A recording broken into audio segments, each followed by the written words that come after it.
choice of Beatrice and Eugenie to be born to those parents. You don't choose your parents, I get it. But it's very clear that they are just as egocentric, just as narcissistic as their parents. They are cash hungry. It wasn't their choice to be born to those parents. You don't choose your parents. I get it, but it's very clear that they are just as egocentric, just as narcissistic as their parents. They are cash hungry. After years of carefully managed public sympathy and protective press coverage, claims no one expected stormed into the spotlight. From a royal biographer who spent 4 years investigating, explosive allegations about Princesses Beatrice and Eugenie have emerged, and what he reveals is shaking the foundation of their carefully constructed innocence.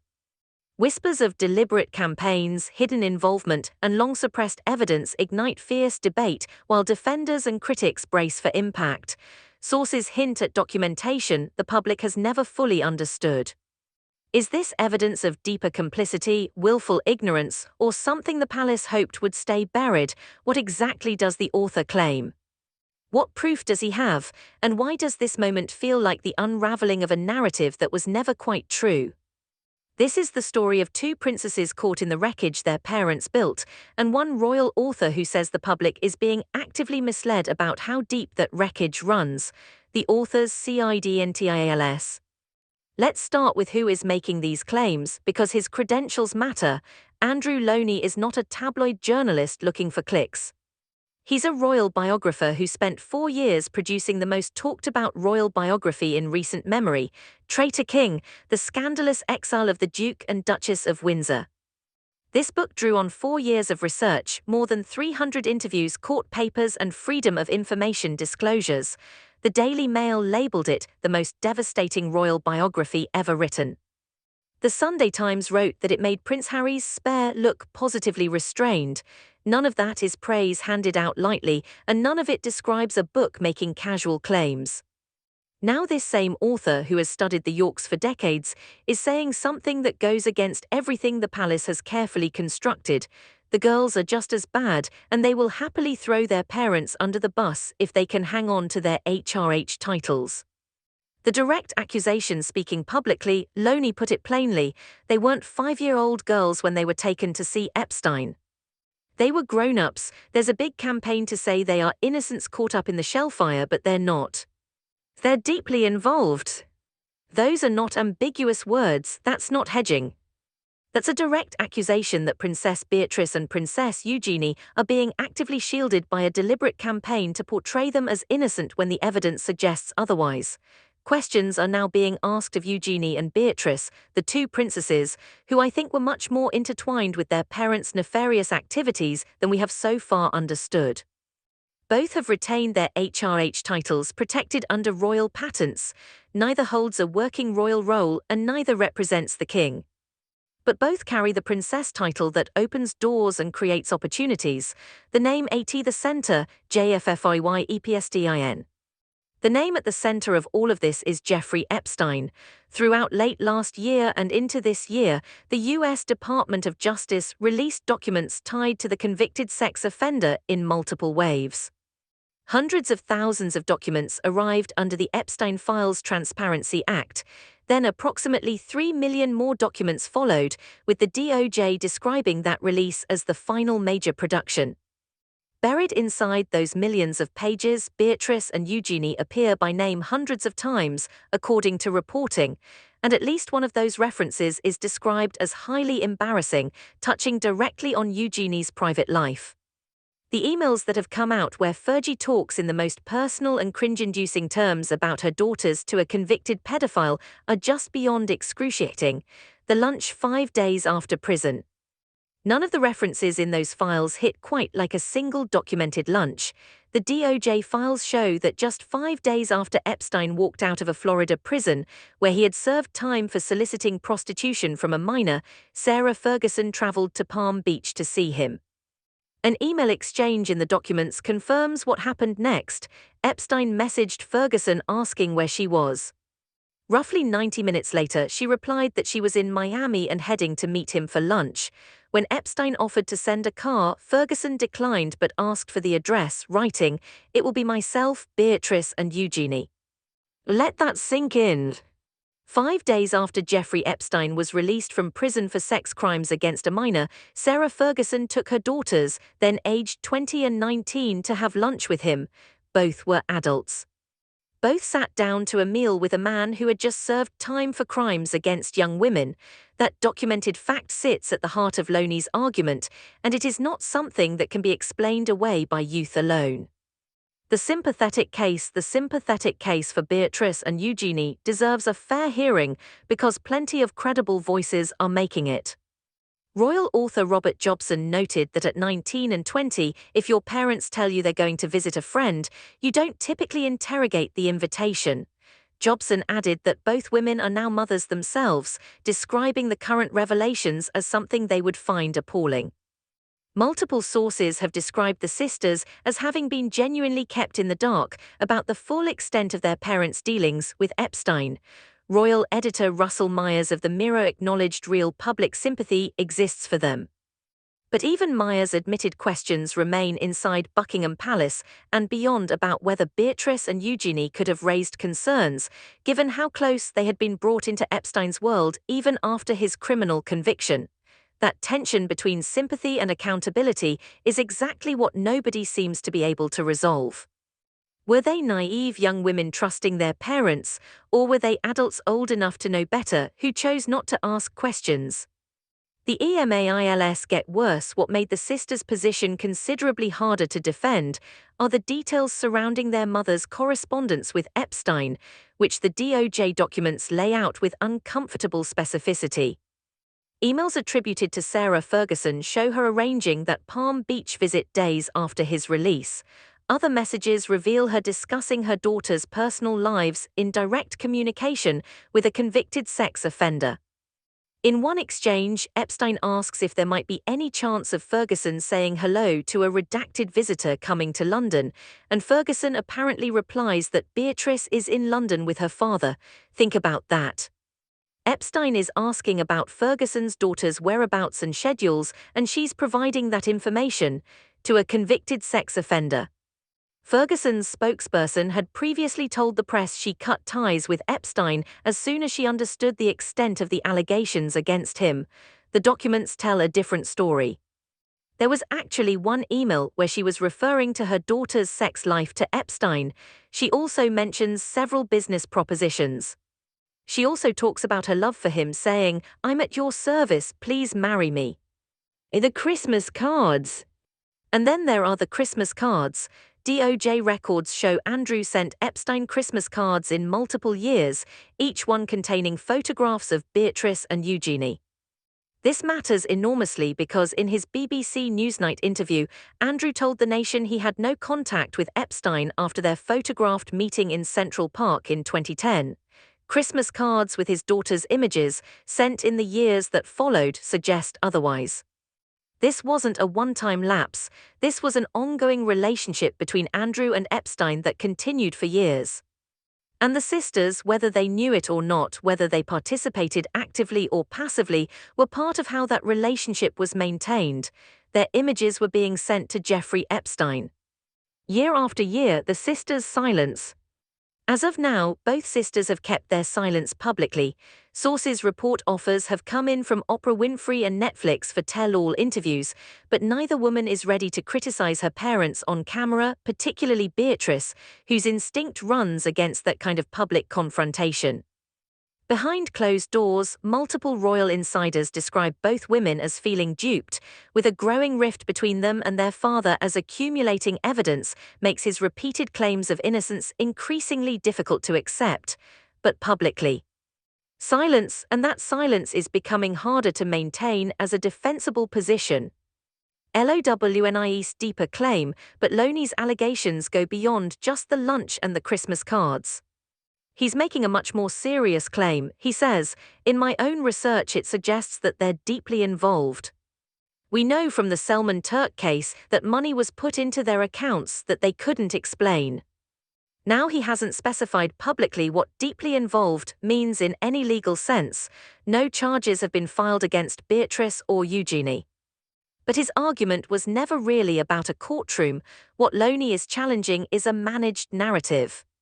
The idea that two women who were adults at that Palm Beach lunch, who were photographed and referenced in communications between their parents and a convicted sex offender for years afterward, and who appear by name hundreds of times in the DOJ's own files, somehow float above the story entirely. The pattern of entanglement. The behavior documented in those files fits into a larger pattern of family entanglement with Epstein that has defined the House of York for over a decade. Looney points out, they accompanied Andrew on a lot of these trade trips. They're still trading on the contacts they built up there not as Mrs. Mozzie, but as Her Royal Highness Princess Beatrice. This is the key to understanding Looney's argument. It's not just about what they did or didn't know about Epstein specifically, it's about how they've built their entire adult lives around the access and connections that came from their father's role as trade envoy, a role that was deeply entangled with questionable figures like Epstein. The deliberate campaign allegation as each new wave of documents emerged, the scrutiny on Beatrice and Eugenie grew more intense. From the lunch just days after Epstein's release to the Christmas cards containing their photographs, from the emails discussing their personal lives to the hundreds of references scattered throughout millions of pages, each revelation added another layer to a story the palace desperately tried to keep distant from the younger generation. For many observers, Looney's public statement represents something even more significant than just another royal controversy. It signals a refusal to accept the palace's carefully managed version of events, a version that positions Beatrice and Eugenie as entirely separate from their parents' choices, despite documentary evidence suggesting otherwise. Looney is alleging that there is an active, deliberate campaign to protect these two women from scrutiny they have not earned. He's saying the narrative of innocence is being manufactured. That's an explosive claim because it suggests coordination between the palace, the media, and possibly the sisters themselves to shield them from accountability, the case against innocence. Let's lay out the case that Looney is making against the innocence narrative. Point 1. They were adults. Beatrice was 20, Eugenie was 19 when they had lunch with Epstein 5 days after his prison release. They weren't children. They were old enough to vote, drive, make their own decisions. Point 2. Epstein's conviction was public. This wasn't a secret, everyone knew what he'd been convicted of. The information was available. If they didn't know, it's because they chose not to know. Point 3. The lunch happened anyway. Despite Epstein being a convicted sex offender, despite him having just gotten out of prison, they went to lunch with him. At their mother's arrangement, and there's no evidence they objected. Point 4. The relationship continued. The Christmas cards sent in subsequent years containing their photographs suggest this was not a single lapse in judgment, but part of an ongoing relationship between their father and Epstein that continued long after Andrew claimed it had ended. Point 5. They appear hundreds of times in the files. This isn't a peripheral connection. According to reporting, Beatrice and Eugenie appear by name hundreds of times in millions of pages of documents. That's not accidental. That's systematic involvement at some level, the question of what they knew. We of course know that Princess Beatrice was part of the negotiations for the Newsnight interview. She was there when her father was preparing his disastrous BBC appearance where he claimed he couldn't sweat and was at Pizza Express in Woking. She was advising him, she was involved in managing his response to the scandal. That raises an obvious question. If she was sophisticated enough to be advising her father on how to handle the Epstein scandal publicly, was she really naive enough not to understand the depth of that scandal herself? Can you be simultaneously savvy enough to negotiate a national television interview about Epstein and innocent enough not to know who Epstein really was? The money question. Looney mentions the Selman Turk case and money in their accounts they couldn't explain. This is a reference to allegations that emerged about unexplained funds. Now, he doesn't specify amounts or provide detailed documentation in his public statements. But he's suggesting there's a financial component to their involvement that hasn't been fully investigated or explained. If there are unexplained payments, if there are financial connections that don't add up, that would fundamentally change the nature of their involvement. That would move this from naive daughters manipulated by parents to adults who benefited financially from questionable associations. The title question. Looney has been clear about what he thinks should happen. Beatrice and Eugenie now have one option: to voluntarily renounce their royal titles. Forgoing the titles is an act of renewal, a gesture that signals integrity and public accountability. But will they? The evidence suggests no. As one source put it, they will happily throw their parents under the bus if they can hang on to their HRH titles. The titles matter. They open doors professionally, they create opportunities. They're the foundation of whatever careers Beatrice and Eugenie have built. Asking them to give up those titles voluntarily is asking them to sacrifice their professional futures. And Looney's argument is that they won't do it because they value the access and opportunity those titles provide more than they value taking accountability for their family's association with Epstein, the palace's impossible position. Buckingham Palace has stated that King Charles stands ready to support British police in their ongoing investigation into Andrew. Royal editor Russell Myers described the palace's public positioning as a seminal moment in how the institution has chosen to handle its most disgraced member. But what about his daughters? The palace's position seems to be that they're separate. That they're not responsible for their father's choices, that they deserve protection and sympathy. Looney is saying that's a lie, that the palace is deliberately managing a narrative to protect them from scrutiny they've earned. The public pressure, if they continue to exploit their royal status for their own personal financial gain, then I think they're going to become increasingly unpopular, and that's going to be a big problem for the king as well. This is the heart of the issue. Beatrice and Eugenie aren't working royals. They don't represent the king, but they do use their titles. They do trade on their royal connections. They do benefit from the access and prestige that comes with being HRH Princess Beatrice and HRH Princess Eugenie. If they want to keep those benefits, the public is increasingly demanding accountability. You can't have it both ways. You can't claim privacy as private citizens while using your royal titles for professional advantage. The daughter's perspective. The sympathetic view is that these are two women who love their father, who were raised in a dysfunctional family with terrible judgment, who were brought into Epstein's orbit by parents they trusted, who are now watching their father be destroyed by a scandal they didn't create. And there's truth to that. They are in an impossible position. They didn't choose their parents, they didn't choose to be born into this family.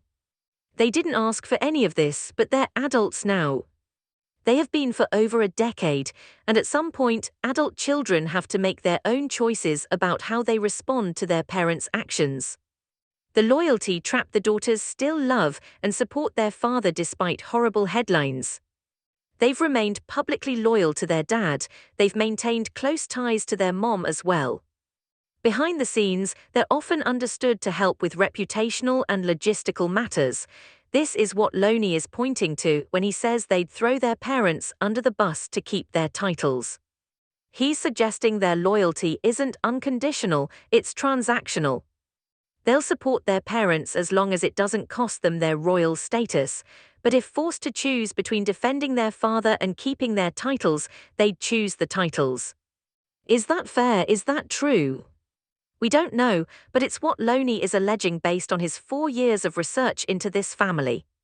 The documented evidence, when we examine the documented lunch, the Christmas cards, the emails, and the hundreds of references throughout the DOJ files, alongside Looney's claim that a deliberate campaign exists to shield them from scrutiny, a clear question emerges.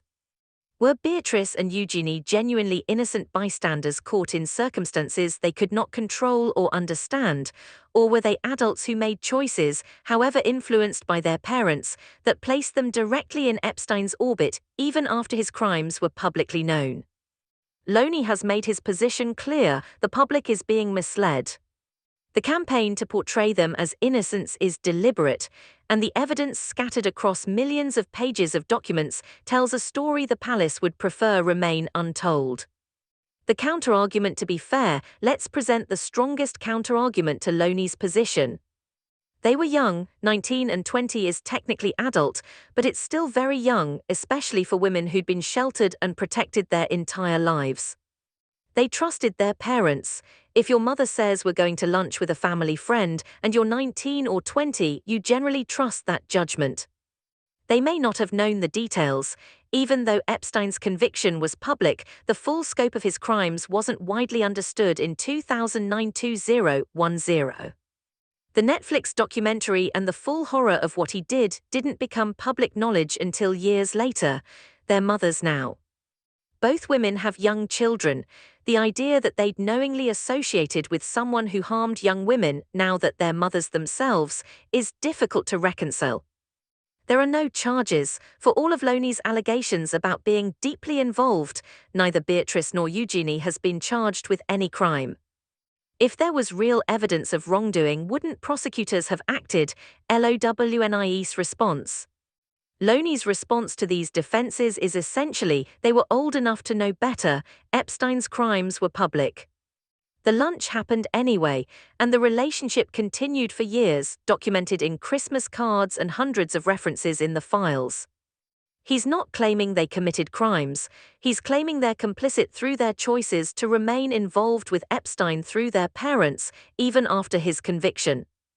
He's claiming they benefited from connections built during their father's trade envoy years, connections that included Epstein, and he's claiming the palace is running a deliberate campaign to shield them from scrutiny about all of this.